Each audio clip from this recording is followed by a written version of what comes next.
Sir जी देख सकते हैं जी कणक के नाड़ नूं अग लाई सी तां तड़ पई है तो ये तड़ दे विच अग लगी खलोती है। देख सकते हैं वो देख सकते हैं सर जी वो अग बुझाउंदे पे हैं तां कि इहदे विच ना लग जाए अग तड़ दे विच। आ तड़ पई है तो ऐसे वो ट्रैक्टर खलोता।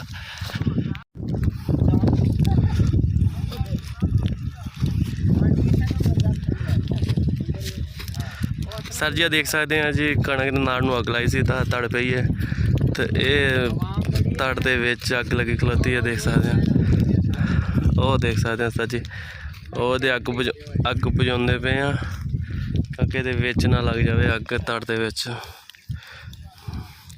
आ तड़ पई है तो ऐसे वो ट्रैक्टर खलोता।